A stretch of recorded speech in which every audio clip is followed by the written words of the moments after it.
Assalamualaikum warahmatullahi wabarakatuh. Di sini kami akan menjelaskan penugasan dari mata kuliah Jaringan Komputer A mengenai demo soket programming. Sebelumnya, perkenalkan anggota kami terlebih dahulu. Yang pertama ada Jason Al-Hilal Sabdadewa, dan yang kedua ada saya sendiri yaitu Nadia Tusalam.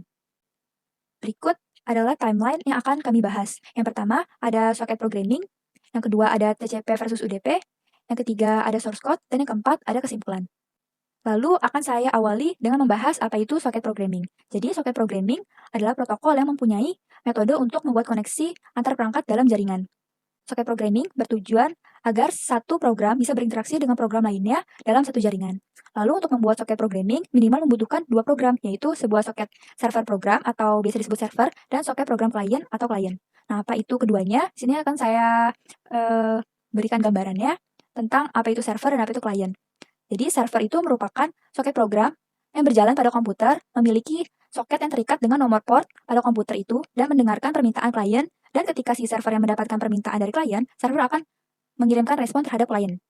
Lalu apa itu klien? Jadi klien itu harus mengetahui IP address atau biasa disebut hostname-nya dan port yang digunakan dari komputer yang akan menjadi server untuk melakukan request. Lalu klien melakukan koneksi ke server dan mengirim permintaan dan juga menerima respon dari servernya. Selanjutnya, ada dua jenis penggunaan protokol komunikasi untuk soket programming. Yang pertama itu ada TCP, dan yang kedua itu ada UDP. Di sini saya akan membahas mengenai TCP terlebih dahulu. Jadi apa itu TCP? TCP merupakan Transmission Control Protocol, yang dimana protokol ini berorientasi pada koneksi. Maksudnya yaitu setelah koneksi dibuat, data dapat ditransmisikan dalam dua arah. Lalu TCP memiliki sistem bawaan untuk memeriksa kesalahan dan untuk menjamin data akan dikirim sesuai urutan pengirimannya, lalu menjadikannya protokol yang sempurna untuk mentransfer informasi seperti gambar, suara, file data, ataupun halaman web. Lalu ada aplikasi yang menggunakan protokol TCP, yang pertama ada FTP, yang kedua ada Telnet, yang ketiga ada SMTP. Selanjutnya ada karakteristik dari TCP, yaitu yang pertama reliable, yang dimana protokol TCP ini dapat diandalkan dalam hal pengiriman data agar aman dan sesuai urutan satu demi satu sampai ke tujuan. Lalu ada connection oriented, di mana protokol TCP mengharuskan membuat koneksi terlebih dahulu sebelum data ditransmisikan. Lalu yang ketiga ada full duplex, di mana untuk setiap host TCP memiliki konektivitas dua jalur antara dua host, yakni jalur keluar dan jalur masuk. Lalu ada flow control, di mana protokol TCP ini akan memantau dan membatasi jumlah data yang akan dikirimkan pada satu waktu. Lalu ada cara kerja dari TCP. Nah, di sini tuh baik TCP dan UDP itu kita awalnya dengan membagi data yang akan dikirimkan menjadi unit-unit kecil yang kemudian disebut dengan paket data. Yang pertama itu pada cara kerja TCP. Nah, TCP ini akan memberikan setiap paket data nomor urut dan tanda pengenal yang unik sehingga penerima dapat mengidentifikasi data yang sedang diterima dan yang akan datang berikutnya. Jadi sini pada awalnya tuh dikasih tanda pengenal dulu pada data yang akan dikirimkan. Lalu habis itu setelah paket diterima atau setelah paket dikirim dan lalu diterima oleh si penerima, sesuai dengan nomor urut yang benar. Nah, si penerima akan mengirim pemberitahuan kepada si pengirimnya. Nah, di sini ditandai dengan sign checklist. Nah, di sini kan di ilustrasinya ada pertanyaan apakah Anda sudah menerima paket, lalu si penerima menjawab atau memberi tanda pemberitahuan dengan tanda checklist bahwa paket data yang dikirim itu sudah diterima. Lalu habis itu setelah memberi tanda pemberitahuan ini, pengirim dapat mengirimkan paket lainnya kepada si penerima. Begitu seterusnya sampai paket data selesai dikirimkan. Namun apabila ada paket yang hilang atau dikirim dengan urutan yang salah, maka si penerima tidak akan mengirimkan pemberitahuan. Jadi nanti si penerimanya nggak bakal ngasih tahu kalau semisal ada data yang hilang atau tidak sesuai dengan urutannya. Lalu karena tidak memberi tanda pemberitahuan atau tanda checklist kepada pengirim, maka pengirim dengan otomatis akan mengirim paket data-nya kembali kepada si penerima. Lalu protokol yang kedua ada user datagram protokol, adalah internet tanpa koneksi, yang lebih sederhana di mana pemeriksa kesalahan dan layanan pemulihan tidak perlu dilakukan. Nah, dengan UDP tidak ada resource tambahan membuat koneksi, memelihara koneksi, atau mengakhiri koneksi. Data terus dikirim ke penerima apakah mereka menerimanya atau tidak. Jadi di UDP ini tidak ada tanda pemberitahuan seperti di TCP tadi bahwa datanya itu sudah diterima atau belum oleh si penerimanya atau oleh si kliennya.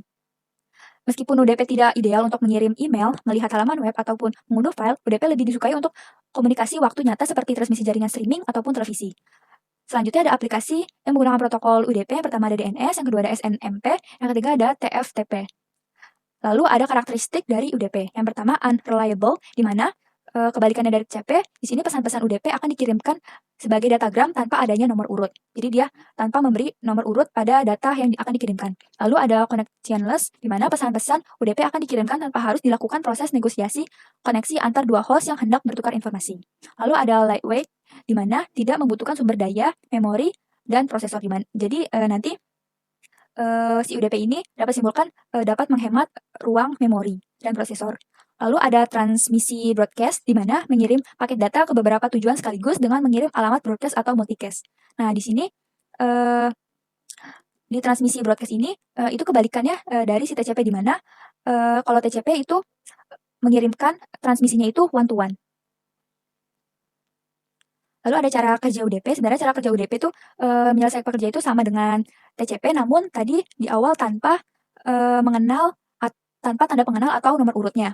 Lalu UDP itu mengirimkan data dalam aliran dan hanya memeriksa jumlah untuk memastikan bahwa data itu diterima tanpa kerusakan. Jadi di sini si UDP cuma memeriksa jumlah data untuk memastikan bahwa data itu diterima tanpa kerusakan. Nah, di sini UDP itu hampir tidak mengoreksi kesalahan dalam pengirimannya. Nah, di mana di sini dalam ilustrasinya apakah Anda sudah menerima paket? Nah, di sini si penerima itu tidak menjawab apa-apa. Nah, di sini ditandai dengan tanda titik-titik atau kosong. Jadi dia penerimanya tidak melakukan pemberitahuan apakah si datanya ini udah diterima atau belum kepada pengirim. Sehingga dapat disimpulkan si UDP ini tidak peduli apabila paketnya hilang. Nah, hal ini membuat UDP rentan terhadap kesalahan. Namun, meskipun begitu, ada sisi positifnya, yaitu UDP akan mengirimkan data jauh lebih cepat ketimbang TCP. Berikutnya, ada source code dari TCP server dan TCP client.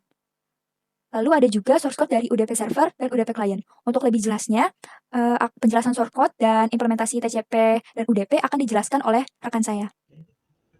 Bismillahirrahmanirrahim. Baik, di sini kita akan mengimplementasikan ya pemrograman soket pada bahasa pemrograman Java.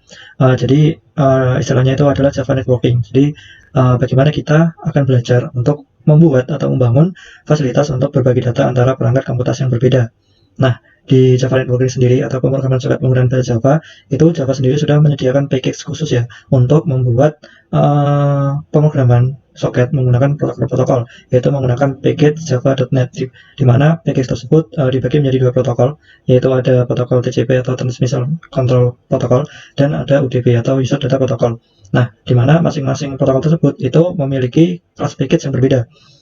Di mana kalau TCP itu memiliki class package yaitu socket dan server socket, di mana socket itu untuk koneksi dan server socketnya itu untuk servernya. Kemudian ada UDP memiliki class package sendiri ya, yaitu ada datagram socket dan datagram paket. Nah, datagram socket itu untuk koneksinya atau servernya, dan datagram paketnya itu untuk sesuatu yang dikirimkan atau respon dari klien atau request dari klien. Oke. Kemudian sebelum kita mulai ya, implementasi pemrograman soket, ada dua hal yang perlu diketahui atau dua hal yang perlu ada ketika kita mulai pemrograman soket, baik menggunakan protokol TCP maupun UDP. Jadi yang pertama kita harus mengetahui alamat IP address servernya dan port yang digunakan. Nah, jadi harus ada dua itu, alamat IP address server dan port yang digunakan. Nah, perlu diketahui juga dalam pemrograman soket itu kalau di Java itu memiliki output stream dan input stream, atau biasa disebutnya output dan input. Nah, output stream client atau output streamnya user itu terhubung ke input streamnya server, dan input streamnya client atau user itu terhubung ke output streamnya server. Oke, tanpa perlu berlama-lama lagi ya, mungkin kita langsung saja ke implementasi pemrograman soket. Oke, yang pertama kali ini kita ke UDP dulu ya, atau User Data Protocol. Nah, UDP sendiri yaitu itu ya, merupakan salah satu jenis protokol internet yang memungkinkan sebuah perangkat lunak pada komputer itu bisa mengirimkan pesan ke komputer lain melalui jaringan tanpa perlu ada komunikasi awal. Jadi maksudnya kamu bisa mengirimkan pesan melalui UDP, komputer pengirim dan penerima itu tidak perlu bernegosiasi saat akan melakukan penukaran data. Jadi sesuai dengan definisi tersebut ya, kita akan membuat program multi-client server menggunakan protokol UDP. Jadi kita bisa mengirim pesan ke server dan server bisa mengirim balik ke klien, di mana kliennya itu bukan hanya satu tapi bisa banyak klien, di mana pesan dari klien satu itu hanya diketahui oleh server dan tidak diketahui oleh klien lainnya. Jadi misal klien A mengirim pesan ke server, ya pesannya itu diketahui oleh server, tapi klien B tidak mengetahui pesan dari A. Begitu pula sebaliknya, klien B mengirim pesan ke server, server mengirim balik ke klien B, dan pesan klien B itu tidak dapat diketahui oleh klien A. Nah, Jadi kita akan buat program seperti itu, yaitu program multi client server menggunakan protokol UDP. Oke, mungkin langsung saja ya. Oke, langsung saja untuk pemrograman soket menggunakan UDP, yaitu multi client UDP server ya. Di sini kita ada dua program Java, yaitu UDP client dan UDP server. Nah, client itu ya kliennya untuk konsol di client dan servernya untuk konsol di server, di mana dia akan menerima menerima paket datagram paket dari UDP client, dan dia akan mengirimkan paket tersebut balik ke kliennya. Oke, langsung saja untuk UDP server kita menggunakan package-packet yang diperlukan ya. Di sini ada import exception di sini untuk exception handling ya, untuk mengatasi error atau error handling, ya disebut error handling. Kemudian package selanjutnya yaitu kita menggunakan java.net. Seperti yang saya bilang tadi, kalau UDP itu ada datagram paket dan datagram soket, di mana datagram soketnya untuk koneksi ke server dan server menunggu respon klien, dan datagram paketnya itu untuk pesan yang dikirimkan atau apa yang dikirimkan ke server maupun apa yang dikirimkan balik dari server ke klien, itu datagram paket. Oke, itu paket-paket yang package yang dibutuhkan. Kemudian kita langsung saja kita membuat main class-nya, yaitu UDP server sesuai dengan nama filenya UDP server.java. Oke, kita langsung ke main method. Kita pertama-tama menginstan dulu datagram soketnya ke 0. Karena ini sebagai deklarasi aja, ini deklarasi aja, kita belum koneksi ke datagram soketnya. Nah, kemudian kita langsung saja menggunakan error exception, yaitu ada try dan catch. Ini memakai package yang tadi IO exception, try dan catch. Catch kalau ada error, IO exception error, maka kita print errornya. Kalau tidak, kita langsung try programnya. Oke, langsung saja kita instance datagram soket dari package datagram soket dan kita konekkan ke port 8888. Nah, seperti yang aku bilang, datagram soket itu untuk koneksi ke server maupun sebaliknya, server koneksi ke klien servernya menunggu request dari klien, itu menggunakan datagram soket. Nah, bedanya sama OTP, kalau OTP kan perlu itu ya, IP address server yang sama dari server dengan klien. Kalau yang UDP itu tidak perlu, kita langsung menggunakan port 8888 yang dimana itu merupakan port untuk menggunakan soket programming protokol UDP. Nah, kita udah instance datagram soket dari package datagram soket. Nah, kemudian setelah itu kita definisikan variabel buffer yang bertipe bytes, di mana dia memiliki size sebesar 90.009 byte. Nah, ini buat apa? Jadi kan kalau kita mengirimkan sesuatu ya, kita merequest atau mengirimkan sesuatu ke server maupun server mengirimkan sesuatu ke klien, itu tuh tidak bisa berbentuk string, tidak bisa berbentuk karakter. Nah, protokol-protokol tersebut itu bisa dikirimkan dalam bentuk bytes. Makanya kita perlu membuat suatu variabel di mana dia bisa menampung perubahan dari karakter yang dikirimkan menjadi bytes. Maka di sini kita mendefinisikan variabel yang bertipe bytes gitu. Nah, ini bisa dibuat ya, panjang buffer data yang dikirim, datagram. Oke, jadi ini ya, makanya di sini untuk ODP kita menggunakan datagram ya. Oke, kemudian kalau udah terkonek, kita udah menginstan datagram soket, maka udah connect, maka kita langsung ngeprint soket server jalan menunggu data yang dikirim, karena server menunggu request dari klien kan, gitu. Oke, sebelum itu kita instan dulu datagram paketnya. Nah, datagram paketnya itu berisi apa? Datagram paketnya itu berisi buffer yang nanti diterima dari kliennya. Jadi klien mengirimkan datagram paketnya itu akan diterima oleh si servernya. Nah, kemudian kita menggunakan perorangan while ya, while true dalam artian jika server masih jalan atau jika server masih hidup atau masih menyala, masih bisa digunakan, atau dalam bahasa programnya while true, maka datagram soketnya kita retrieve datagram paket. Nah, tadi kan datagram soket untuk meretrieve dan mengirim ya, maka di sini kita menggunakan datagram soket retrieve. Kita meretrieve apa? Kita meretrieve datagram paket yang akan yang dikirimkan oleh klien. Oke. Maka dari itu ini ya. Kemudian, nah, datagram soketnya tadi, makanya kita menginstannya dalam bentuk bytes. Kita menginstannya ke variabel buffer, karena datagram soket yang dikirim oleh klien itu berbentuk bytes, maka kita menerima juga harus bentuk bytes. Baru nanti kita ubah ke bentuk string atau karakter gitu. Oke, udah cukup mudah dipahami ya datagram soket. Kita retrieve datagram paket dari klien yang berbentuk byte. Kita retrieve ke datagram paket yang bertipe bytes juga. Nah, kemudian kita masukkan datagram paketnya tadi ke variabel data yang bertipe byte juga.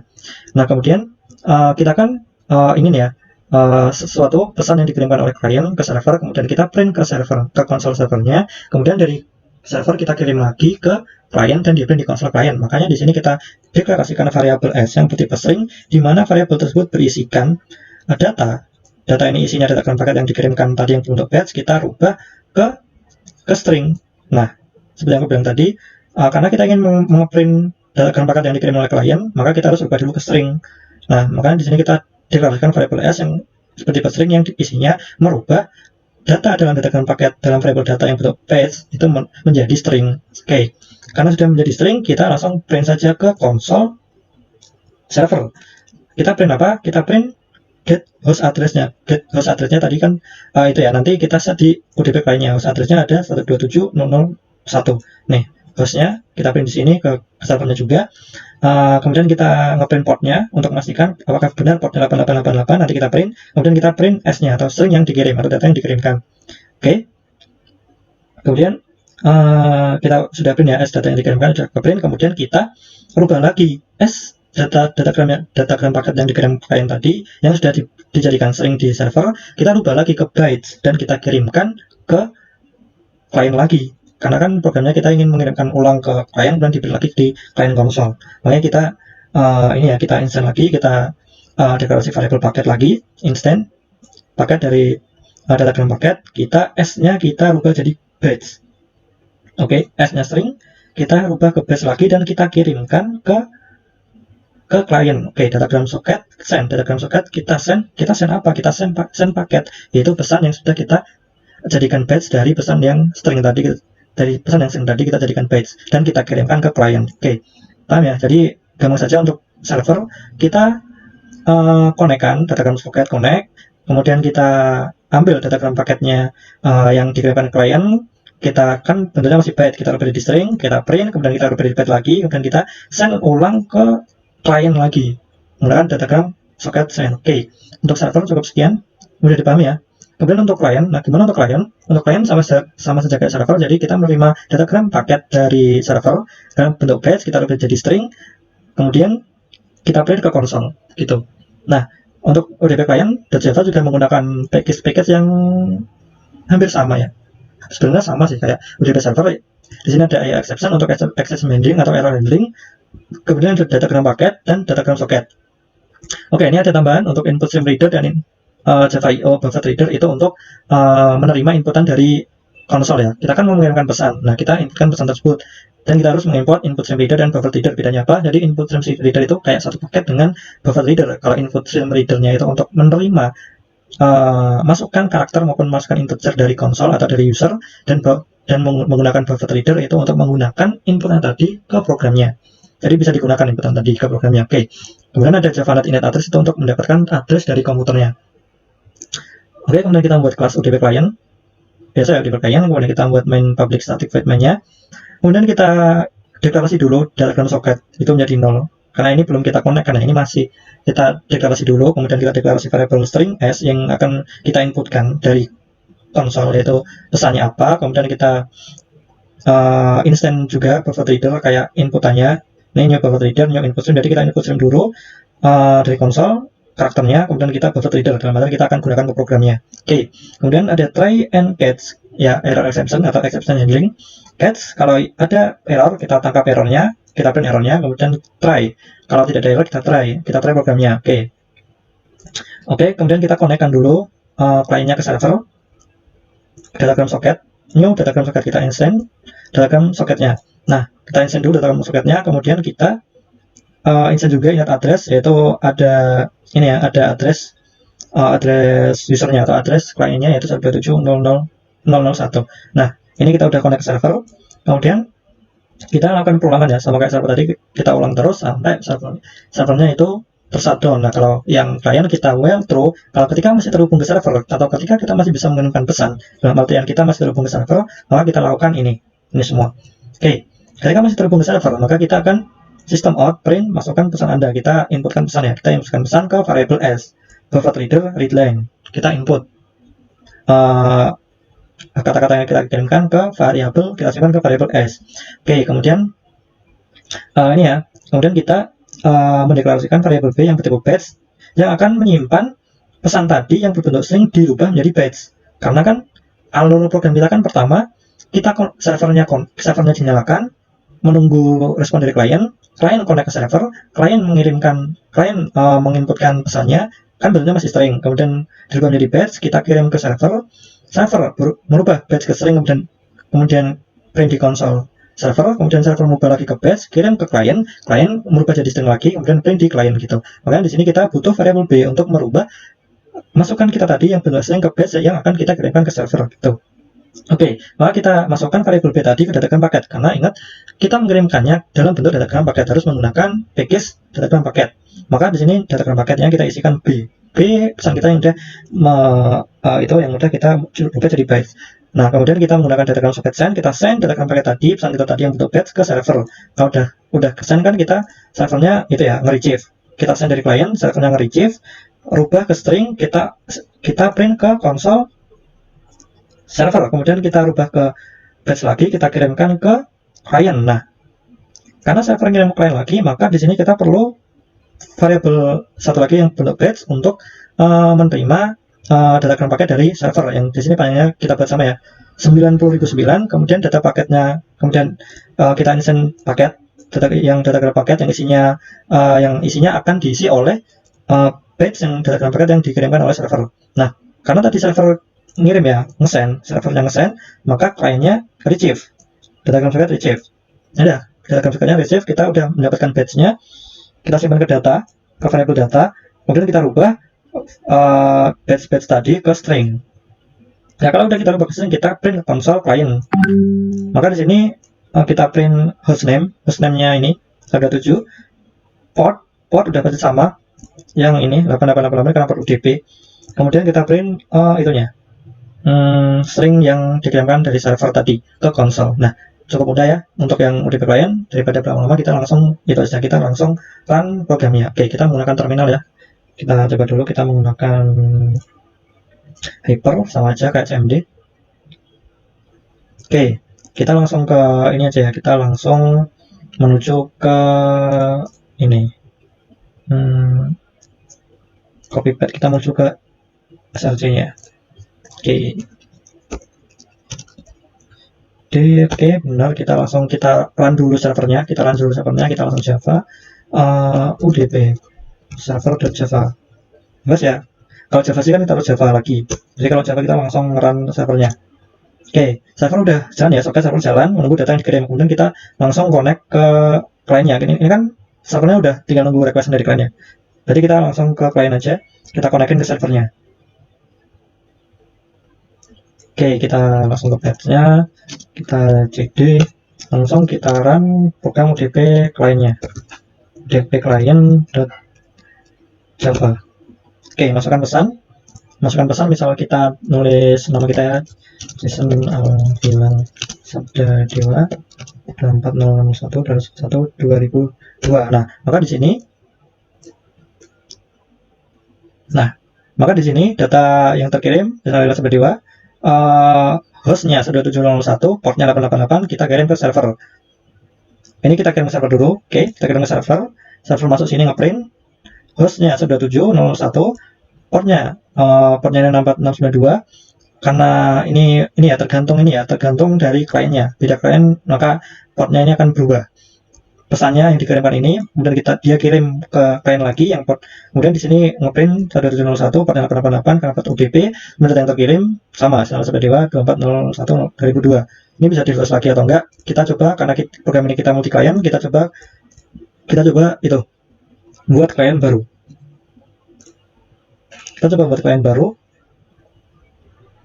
Oke, kita ke itu lagi.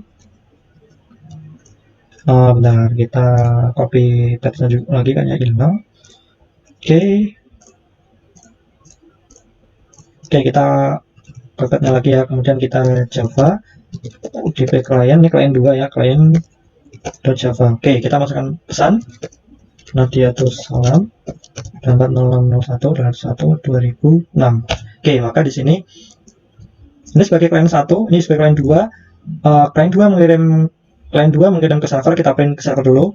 Portnya beda kan, ini beda klien soalnya. Kemudian dari server kita kirim lagi klien. Maka klien di sini akan ngeprint yang dikirim dari server tadi. Nah, ini adalah demonstrasi dari program multi klien dari protokol UDP ya. Jadi seperti yang aku bilang tadi, multi klien protokol UDP itu jadi pesan yang dikirimkan user itu tersinkronkan ke server, bukan tersinkronkan ke sama user. Jadi pesan yang dikirim oleh user 2 ini tidak dapat dilihat oleh user pertama. Begitupun pesan yang dikirim oleh user pertama tidak bisa dilihat oleh user kedua. karena ini tidak retrieve-nya tidak sama client tapi retrieve-nya ke server. Jadi server bisa membaca pesan keduanya, tapi antar user tidak bisa membaca pesan satu sama lain gitu. Jadi begitulah untuk program dari UDP multi client. Oke, kita lanjut ke program OTP yang juga kita akan menerapkan multi client, tapi kita akan juga menggunakan GUI atau Java Effect. Kita shutdown dulu. Ini kita shutdown dulu servernya, Ctrl C. Sudah shutdown. Otomatis ini juga udah shutdown. Exception error karena nggak connect ke server gitu. Oke, kita langsung ke TCP client dan server. Baik, kita lanjutkan ke implementasi kedua, yaitu pemrograman soket menggunakan protokol TCP. Nah, jadi seperti yang saya bilang tadi, dalam Java kan menggunakan package Java.net ya ketika ingin menggunakan pemrograman soket. Dan setiap protokol itu mempunyai class package masing-masing, dan kita akan menggunakan TCP, maka kita akan menggunakan class package yaitu soket dan server soket, di mana soket itu di mana server soket itu untuk koneksi servernya atau untuk nge-run atau on-kan servernya, kemudian soketnya untuk melakukan koneksi antara server dengan klien maupun sebaliknya klien dengan server. Nah, seperti itu. Jadi TCP itu apa? Secara singkat saja, TCP itu adalah protokol komunikasi dua arah, sehingga data itu dapat dikirim melalui kedua aliran pada waktu yang bersamaan. Nah, jadi melalui definisi tersebut kita akan mengimplementasikan nih gimana kita membuat program, atau kita membuat demonstrasi bagaimana kita membuat program multi client menggunakan protokol TCP. Nah, karena tadi kita sudah menggunakan base command atau base console ya, maka di sini kita akan menggunakan base GUI atau menggunakan Java FX ya. Jadi karena kita menggunakan base GUI, maka kita akan membuat aplikasi seperti aplikasi chatting ya. Jadi akan ada hubungan antara klien satu dengan klien yang lain seperti melakukan chatting gitu. Nah, perlu diketahui di sini juga seperti yang sudah saya bilang tadi, bahwa setiap soket itu memiliki output stream dan input stream ya. Output stream klien terhubung ke input stream server, dan input stream klien terhubung ke output stream server. Dan dalam kasus TCP ini, maka klien memperoleh objek soket dengan membuat instance, sedangkan server memperoleh objek soket dari nilai kembalian metode accept-nya. Nah, untuk lebih jelasnya, mari kita langsung ke implementasi codingnya aja.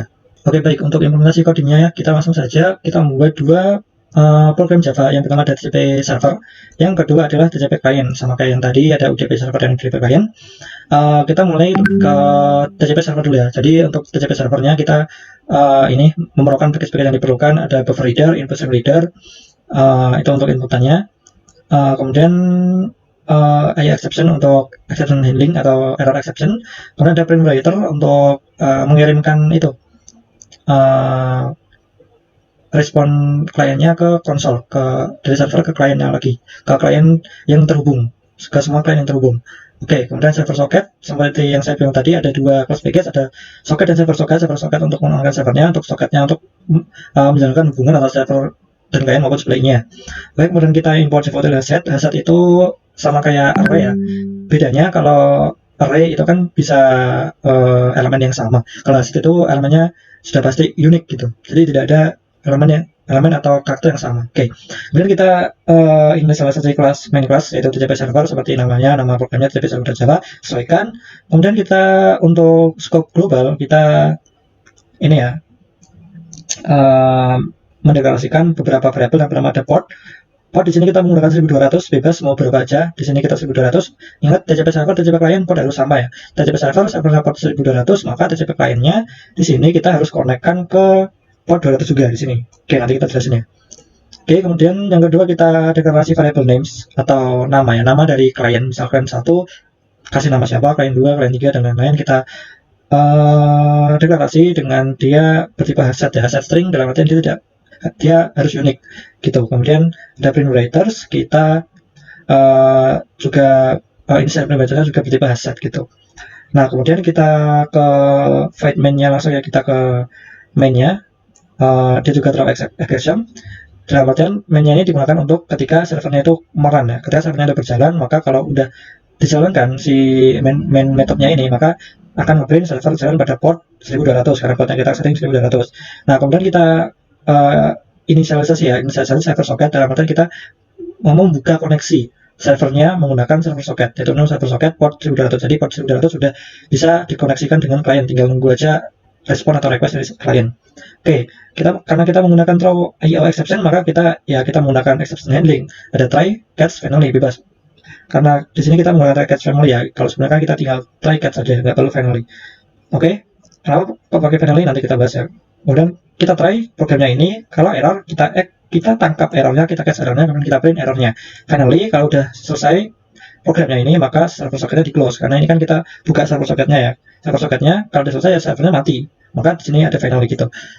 Bebas karena exception handling bisa try catch atau try catch finally gitu, bebas tergantung programmernya. Oke, di sini pada try programnya kita well through sama kayak yang UDP tadi. Ketika servernya masih on, ketika servernya masih nyala, maka dia instant handler, dalam artian dia mengaccept servernya run menunggu request dari klien gitu, menggunakan server socket akan membangun koneksi. Oke, kemudian kita ke kelas selanjutnya, yaitu kelas handler. Dia extend thread, dalam artian dia itu inheritance dari thread ya. Jadi ini tuh untuk bahwa si handler ini membuka koneksi untuk si klien, menunggu respon dari klien atau menunggu request dari klien. Jadi ketika si klien membuka koneksi dengan server, maka dia akan itu ya, membangun koneksi atau membangun koneksi dengan server, dan ketika dia melakukan request, maka dia akan mensinkronis atau server akan mensinkronis dengan semua user yang terkoneksi dengan dia, walaupun usernya itu tidak melakukan respon. Nah, saya ulangi, handlernya itu merupakan inheritance dari thread, dimana dia akan membuat koneksi dengan si klien. Ketika klien membuka koneksi dengan server, maka si klien itu akan sinkronis dengan server, dan ketika kliennya memberikan request kepada server, maka servernya mensinkronis kepada semua klien yang terhubung ke server tersebut, walaupun kliennya tersebut tidak melakukan responnya. Jadi setiap aksi yang diterima oleh si server, maka dia akan mengirim responnya ke semua klien yang terkoneksi ke dia. Makanya tadi saya bilang si UTP ini jadi si OTP ini sering terhubung ya antar kliennya, bukan nggak kayak ODP tadi. Kalau ODP tadi pesan dari klien 1 tidak bisa dilihat oleh klien 2, pesan dari klien 2 tidak bisa dilihat oleh klien 1. Tapi kalau TCP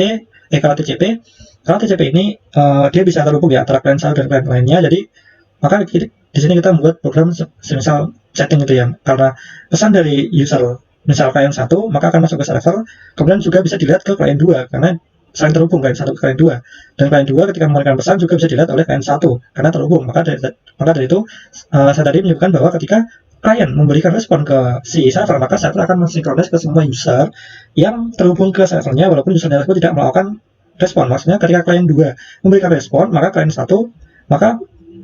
respon dari klien 2 itu akan dikirimkan ke semua klien yang terhubung. Misal ada 2 klien 2 mengirim ke server, maka misal klien 2 mengirimkan kata-kata misal halo, maka dia akan mengirim ke server akan memberikan respon ke semua kliennya. Maka halo tersebut akan bisa dibaca oleh klien 1 maupun klien 2. Semua klien bisa membaca respon tersebut. Itulah yang dinamakan UTP. Maka di sini ada port yang sama antara server dengan klien, entah berapapun kliennya. Kalau portnya connect ke 1200, maka dia semua akan diberikan respon yang sama oleh servernya gitu.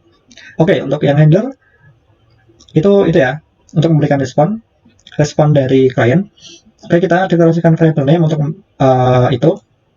mendapatkan nama user, kemudian ada socket ya tadi untuk menyimpan koneksinya, untuk memberikan koneksi, kemudian buffer reader untuk membaca yang dikirimkan oleh si klien, kemudian print writer untuk mengirimkan respon yang dikirim dikirim balik ke klien semua klien yang terkoneksi oleh dengan server ini. Oke.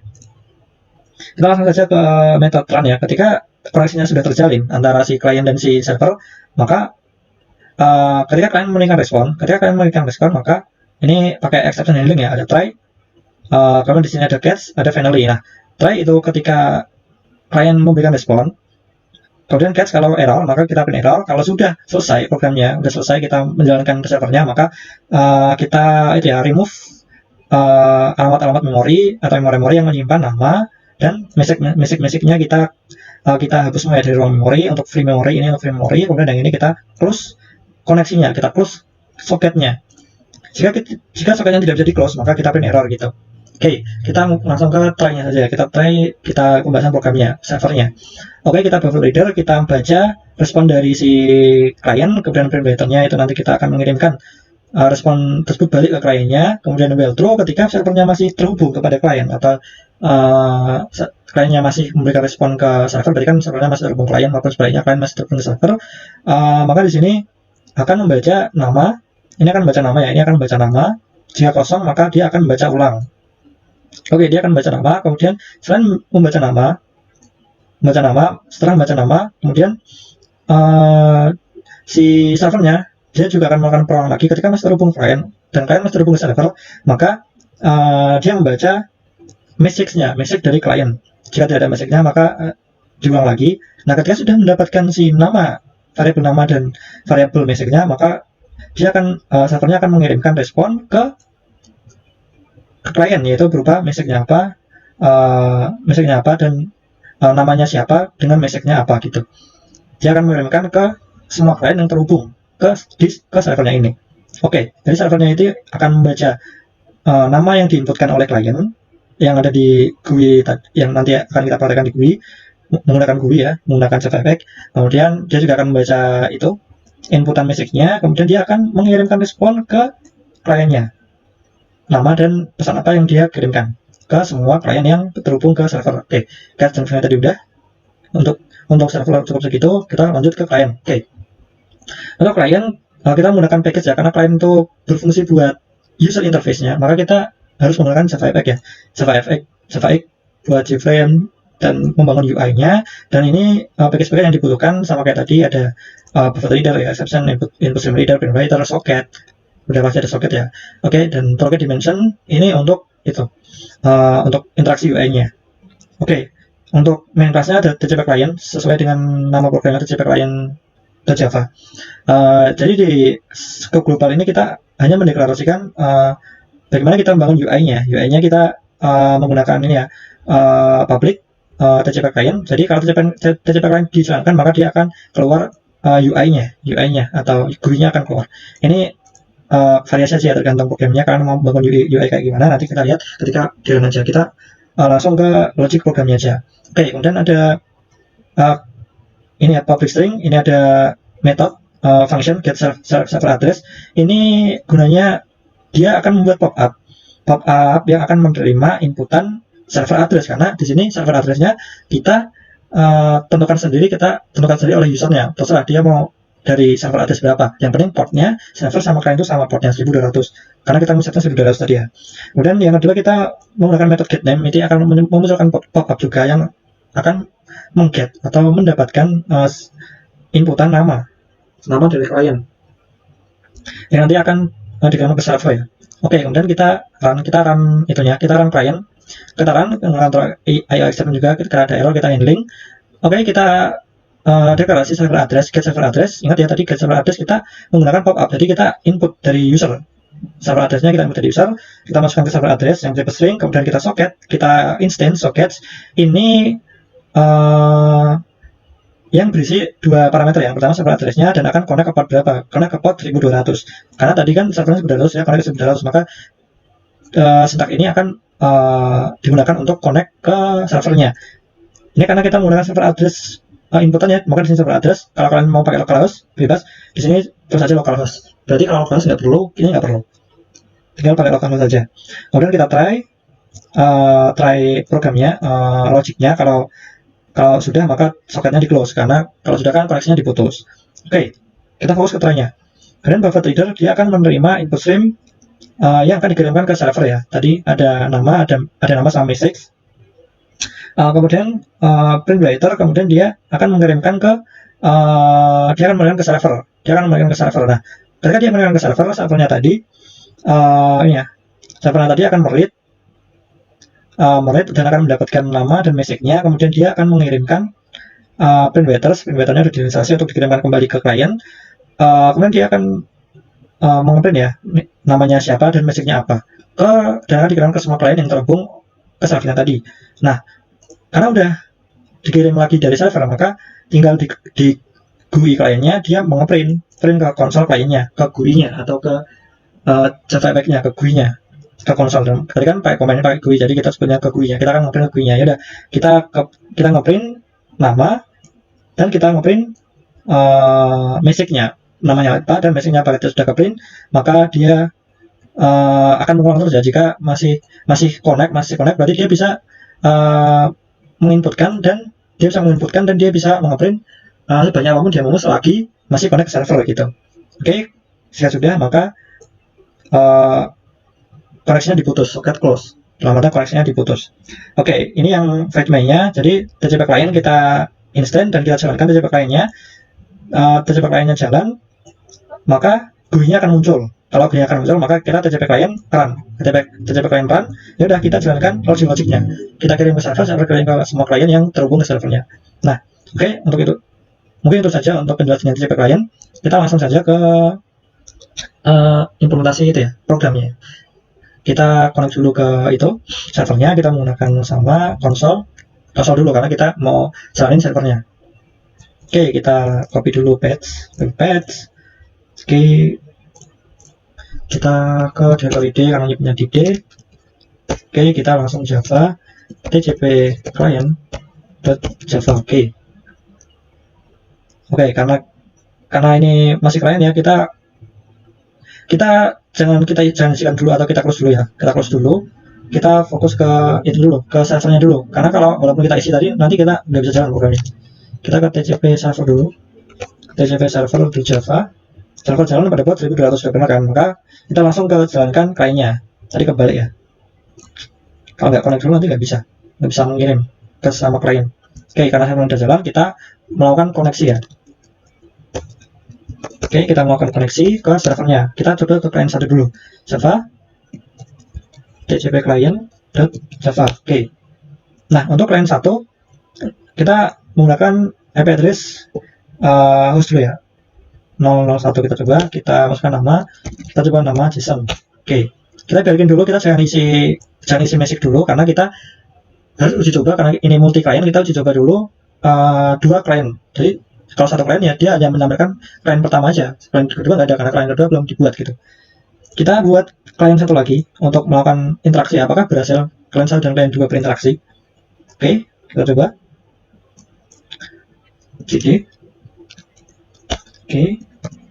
Oke, kita compile Java. TCP client.java. Oke, IP address-nya bebas. Kita coba bebas. Kita ini masukkan nama Nadia. Nah, oke, karena si ini ya. Ini server, oke, server. Ini klien 1, ini klien 2. Karena ini sama-sama connect ke 1200, maka apakah berhasil ini akan berkomunikasi? Maka kita coba aja. Misal klien 1 menulis nama saya ini.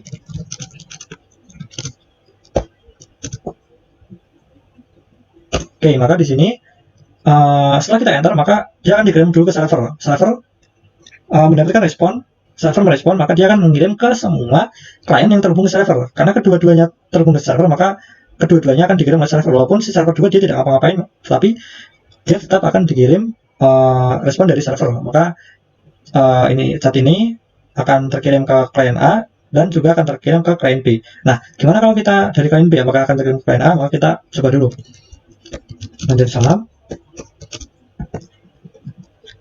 Nah, oke, kita enter. Nah, karena dia salam tadi dikirim ke server dan server akan mengirimkan ke semua klien yang terhubung dengannya, maka di sini di klien 1 dia akan mengeprint, dia akan mendapatkan kiriman dari server yang berupa sesuatu yang dikirimkan oleh si klien 2 tadi. Nah, maka klien 1 dan klien 2 mendapat pesan, klien 1 bisa mendapatkan pesan dari klien 2, klien 2 juga mendapatkan pesan dari klien 1. Jadi keduanya terhubung. Itu contoh untuk pemrograman TCP. Bagaimana kalau kita coba yang lain? Ya kayak chat biasa, misal lalu. Nah, di sini tinggal lalu juga. Semangat Ngebersarkom ya. Ya, semangat. Nah, oke. Mungkin cukup itu ya. Untuk yang implementasi dari socket programming baik menggunakan protokol TCP maupun UDP. Cukup sekian dari saya ya. Untuk implementasinya mungkin kita akan lanjut ke kesimpulan apa sih kinerja dari socket programming kalau menggunakan protokol UDP dan TCP. Kita langsung saja ke kesimpulannya. Kita close dulu. Kita close. Oke, connection reset karena nggak ada yang terhubung ya. Kita tadi menggunakan exception handling, ya udah. Kalau nggak ada koneksi, kita shutdown servernya. Oke, solusi untuk implementasi. Kita lanjut ke kesimpulan. Oke, selanjutnya sebelum ke kesimpulan, apakah sudah sesuai dengan teori pada percobaan yang sudah kita lakukan sebelumnya? Oke, pada percobaan sebelumnya, TCP terbukti secara sistematis lebih baik daripada UDP jika dilihat dari karakteristiknya. TCP juga lebih fleksibel dan efisien, tapi dalam segi waktu, TCP membutuhkan waktu lebih lama daripada UDP. Sudah dibuktikan tadi ya, melalui implementasi kita sebelumnya pada pemrograman Java. Oke, Kemudian untuk kesimpulan, pada TCP maupun UDP, keduanya memiliki kelebihan dan kekurangannya masing-masing. Penggunaan di antara keduanya dapat disesuaikan dengan kebutuhan dengan pertimbangan hal-hal berikut ini. Oke, ini bisa langsung saja untuk fakta pembeda. Yang pertama adalah karakteristik operasional untuk TCP, connection oriented. Perangkat yang berkomunikasi harus membuat koneksi sebelum mentransmisikan data dan harus menutup koneksi setelah mentransmisikan data. Oke, untuk ODP, connectionless. Pesan-pesan ODP akan dikirimkan tanpa harus dilakukan proses negosiasi koneksi antara dua host yang hendak bertukar informasi. Oke, untuk fakta pembeda kedua, sistem transfer data untuk TCP bekerja dengan mengirimkan data secara berurutan, untuk ODP bekerja secara tidak berurutan, sehingga file yang dikirim secara bersamaan tidak bisa diprediksi kapan yang sampai pertama kali. Yang selanjutnya yaitu keandalan dan versus kecepatan untuk TCP dapat diandalkan karena mungkin pesan sampai secara utuh meskipun di tengah-tengah hubungan server terputus. TCP akan segera meminta bagian data yang terputus dan semua data tersambung kembali sehingga menjadi single data yang valid. Beda dengan UDP, jika UDP berkonotasi pada kecepatan dibandingkan keandalan, hal ini mungkin data yang dikirim tidak dapat dipastikan sudah terkirim dengan utuh atau tidak. Hal ini seringkali mengakibatkan data korup setelah dicek dan dibuka. Untuk portnya, untuk TCP pengguna akan menerima port dengan 16 bit integer di mana antara port satu sama lain harus berbeda. Ya, kan tergantung kliennya tadi sudah dicoba ya. Untuk UDP, port dibagi menjadi 3 jenis yaitu register port, welcome port, dan ephemeral port. Tapi di implementasi tadi kita menggunakan UDP yang sudah disediakan oleh Java ya. Kemudian untuk faktor pembeda terakhir yaitu kemudahan penggunaan untuk TCP. Pada dasarnya TCP jauh lebih mudah untuk dioperasikan karena mampu menyesuaikan kebutuhan pengguna saat berencana untuk mengirimkan data. Beda dengan UDP, UDP akan memberikan pekerjaan baru bagi penggunanya karena sewaktu data yang ditransfer tidak terkirim, pengguna harus mencari sendiri di mana kekeliruannya. Baik, untuk kesimpulannya, ini merupakan akhir dari presentasi kami. Jika ada kesalahan, mohon maaf. Wassalamualaikum warahmatullahi wabarakatuh.